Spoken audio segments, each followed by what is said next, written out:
అందరికీ వార్డు మెంబర్స్కు మరియు నేను పట్టు స్వామి. వాస్తవానికి మా అన్నలంటే అందరికీ తెలుసు, నేను కొంచెం తక్కువ తెలుసు. ఎందుకంటే నేను చిన్నప్పుడే నేను చదువుకోవడానికి అనుకోకుండా పోయినా కాబట్టి నేను ఏదో టెక్నికల్గా చిన్న ఉద్యోగం చేసుకుంటున్నా.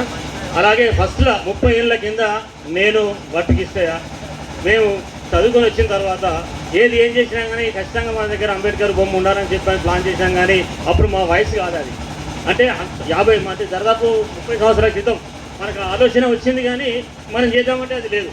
సరే, వాస్తవానికి అక్కడికి వచ్చింది ఏంటంటే, సరే మా అన్న కొడుకు కోరుకున్న విధంగా అవసరం అనుకుంటే ఎంత వీలైతే అంత మనం ముందుకు పోయి సాయం చేస్తానికి నేను కూడా సిద్ధం ఉంటా అని చెప్పని మనసుతో కోరుకుంటానా.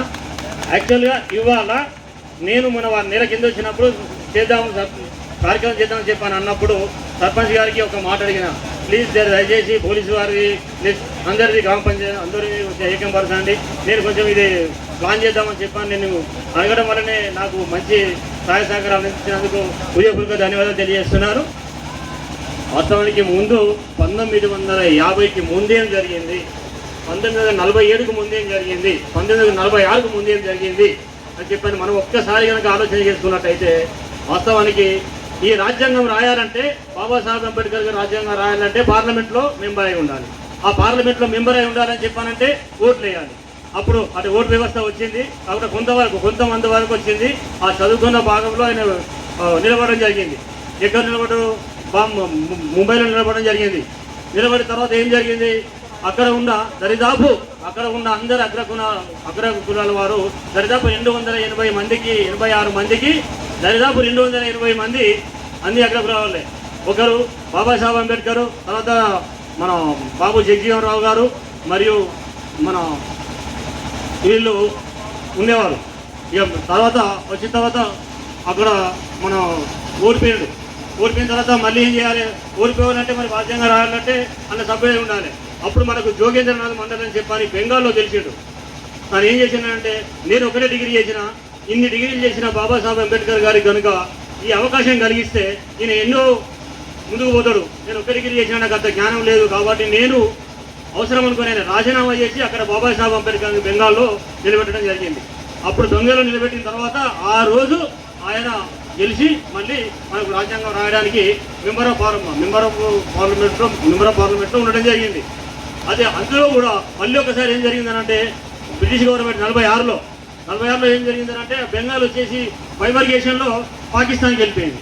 మళ్ళీ అప్పుడు ఏమవుతాడు, member of parliament, Pakistan member of parliament అవుతాడు. ఆయన రాయడానికి వీలు లేదు.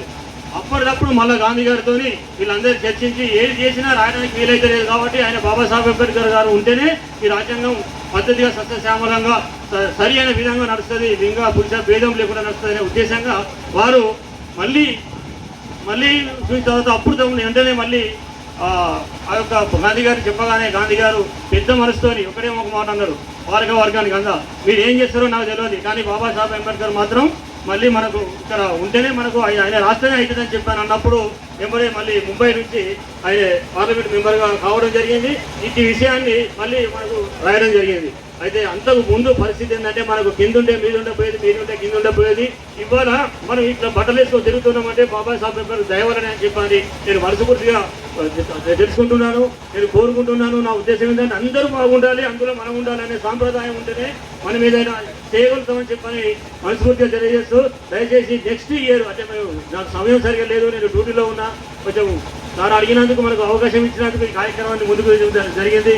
మనం అందరం ఇలాగే ఒకసారి ఊరు చుట్టూ తిరిగి మనం మళ్ళీ ఈ కార్యక్రమాన్ని ముగించే ప్రయత్నం చేద్దామని చెప్పని నేను మనస్ఫూర్తిగా కోరుకుంటున్నా. అన్న థ్యాంక్ యూ ఈ అవకాశం ఇచ్చినందుకు. ఎందుకంటే సమయము మనకు ఒకసారి పోయిస్తే బాగుంటుందేమో అనే నా ఉద్దేశం అంతే. సరే, మీ సమయం చూసి మీకు ఎట్లా విలువ. థ్యాంక్ యూ బాబాయ్.